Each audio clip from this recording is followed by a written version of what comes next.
Tommy Mottola is a devil. I'm not supposed to say what I'm gonna say right now, but I have to let you in on a secret. I don't know if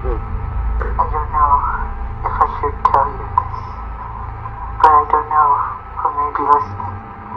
There may be a group of people. Flooded with millions of dollars from the time I was 16, and I woke up one morning and I was like, damn,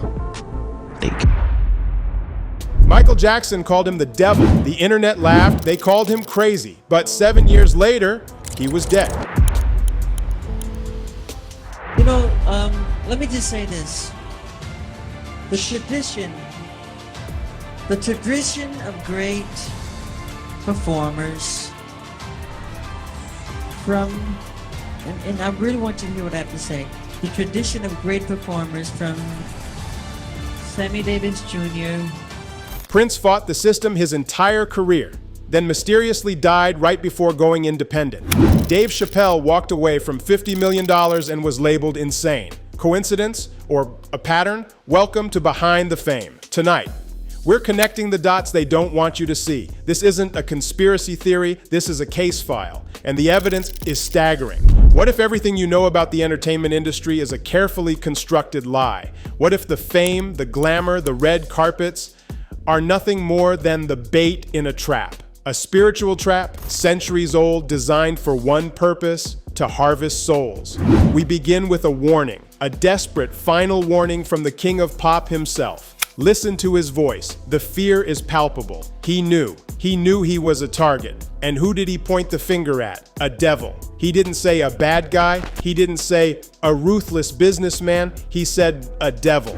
At the time the media crucified him, they said he was paranoid, unhinged. But what if he wasn't? What if he was the canary in the coal mine? What if Michael Jackson wasn't losing his mind, but was in fact seeing the machine for what it truly is for the first time? The system doesn't operate with contracts signed in blood. It's far more sophisticated than that. It operates on choice. A series of seemingly small, insignificant choices that lead you down a path you never intended to walk. To understand how, we need to go to a Hollywood insider, someone who's been in the room for over 3 decades. Omar Gooding, brother of Cuba Gooding Jr. I believe it begins with the choices you make, with what you find acceptable. If you get a role and it requires you to do certain things that you think is acceptable and you do them, then you'll get that call. Then you'll know. One thing always leads to another. It's not like you walk into Hollywood and they go like, "Hi, red pill, blue pill, which one do you want?" You know, no. They put you through the test, you know. They know who they can get away with what. Did you catch that? One thing always leads to another. It's a slow, methodical test. They see how far you're willing to go, how much of your soul you're willing to barter for a shot at the top. And there is one test, one specific initiation that seems to be a recurring theme for powerful black men in Hollywood: the dress. Let's look at the case of Dave Chappelle.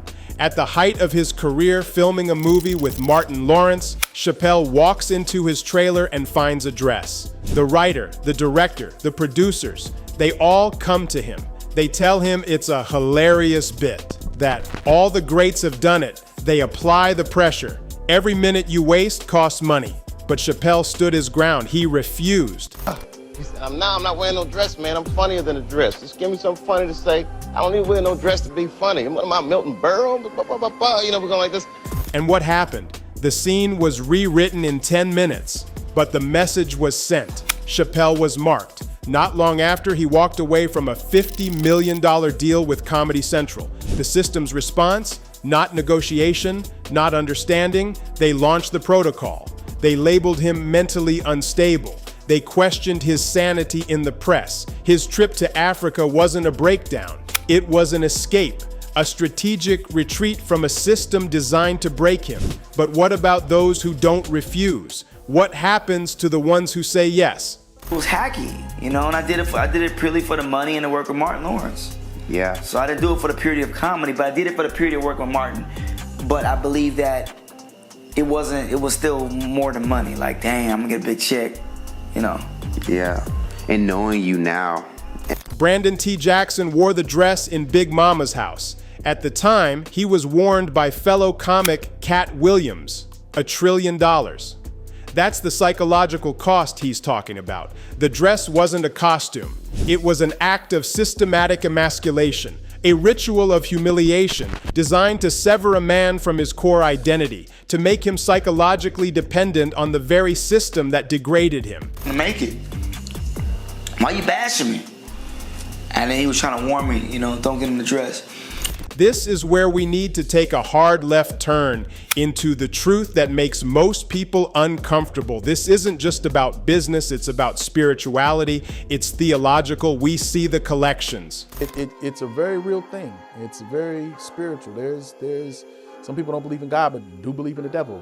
Where'd the devil come from? How do you believe in one and not the other? You don't believe evil exists? Will you say sing a prayer in a church and they're like, yeah, sure. All right, now we do this devil enchantment and da-da-da-da. No, I ain't doing that. I'm not playing with him. Yeah. You know it's real. So why would he not say, yeah, will you do all this? I'll give you all the desires of your heart, but I'm going to collect that shit later.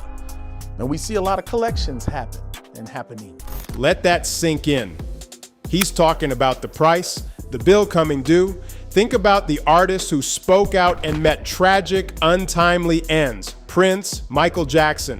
But the system has evolved. Physical elimination is messy. The new protocol is imprisonment, surveillance, legal entrapment. Look at NBA YoungBoy. He's on record calling the industry demonic while he's trapped under 24/7 federal surveillance. Look at Meek Mill, trapped in a decade-long judicial nightmare with a judge who allegedly received gifts from the prosecution. This isn't justice. This is pressure, designed to break your will, to force compliance. So, what is the exact blueprint? How does the elimination protocol work?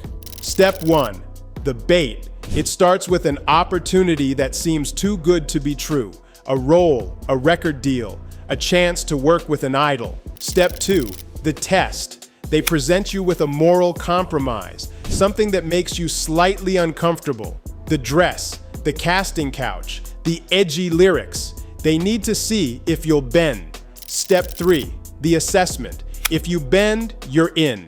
You get more opportunities, more money, but each one requires a little more of your soul. If you don't bend, you're a threat. Step 4, the pressure campaign. For threats, the system deploys its tools. The media labels you difficult, unstable, crazy. Your funding dries up. Your friends in the industry are told to distance themselves. Step 5, the elimination. This is the final stage. For Michael Jackson and Prince, it was physical death, disguised as an accident or health crisis. For others, it's career death, psychological destruction, or life under permanent surveillance. All right, fam, right now I need you to do something for me. If this deep dive is opening your eyes, if you're starting to see the patterns they don't want us to talk about, then you need to be here for every single expose. Hit that subscribe button and smash the bell icon so you don't miss our next investigation into the dark underbelly of fame. The truth is being hidden, and together, we're going to uncover it. Now let's talk about the ultimate control mechanism, the one Michael Jackson discovered too late, the catalog. Being the artist that I am, at Sony, I've generated several $1 billion for Sony. Several billion. And they really thought that my mind is always on music and dancing, and it usually is, but they never thought that this performer, myself, would outthink them. Yeah! So we can't let them get away with what they're trying to do, because now I'm a free agent. I just owe Sony one more album. It's just a box set, really. It's with 2 new songs, which I've written ages ago. Because every album that I record, I write, like, literally, I'm telling you the truth, I write at least 120 songs every album I do. So I can do the box set and just give them any 2 songs. So I'm leaving Sony a free agent, owning half of Sony. So I own half of Sony's, and I'm leaving them, and they they're very angry at me because of it, but I just did good business, you know. Tell him! Tell it, Michael! Tell the story! But, so, the way they get revenge. Jackson owned one of the most valuable music catalogs in history. And when he decided to leave Sony, when he decided to own his own work, he became more than a threat. He became a target, he outthought them, and for that, he could not be forgiven. Comedian Cat Williams, who once mocked Jackson, now understands the truth. They straight up killed him. A comedian on stage stating it as fact. The tour was called "This Is It." It wasn't a slogan, it was a prophecy. The system is a spiritual one. It requires the degradation of the human spirit to maintain its power. That's why the music, the movies, the content, it feels different now. It feels hollow, demonic even, prayed over demonically. This is a former insider, stating plainly what Omar Gooding alluded to. This is the engine room. Knew it was finna happen. He told us, and we didn't know. Named his last tour, "This Is It." White people, let me just tell you a little nigga secret, if I could. Have never said "this is it" in a celebratory fashion. Let me just say, white people do it all the time. This is it. Not every time we say it like this. You know what? This is it. And they straight up that and gave us the most. This is what's happening behind the closed doors of boardrooms we'll never see. So where does that leave us? With a choice. The same choice presented to every artist. You can comply. You can wear the dress, sleep on the casting couch, sing the lyrics they write for you, and enjoy the fame and the wealth, but you will be participating in your own spiritual demise. You will be, as Omar Gooding said, selling your soul. Or you can resist. You can be like Dave Chappelle and walk away, but know the cost. You will be labeled. You will be pressured. You will be isolated. And if you're too powerful, too vocal, the elimination protocol may just activate. The war for your soul is being waged on your television screens, your streaming services, and your radio stations. And most people don't even know they're on the battlefield. I want to hear from you right now. What do you think? Is this all just a series of tragic coincidences? Or is there a systematic spiritual machine at work targeting our most influential artists? Drop a comment below and tell me your opinion. Let's get this conversation started. The pattern is clear. From Michael Jackson's Devil to Dave Chappelle's Dress. From Prince's mysterious death to NBA YoungBoy's surveillance. The evidence is mounting. The question is, are you willing to see it? This is Behind the Fame, exposing the truth they don't want you to see. And before you go, I need to know what you want to uncover next. The music industry, the secret societies in Hollywood, the truth about the cloning rumors. Comment below and tell me what explosive topic you want us to break down in our next video. The truth is waiting.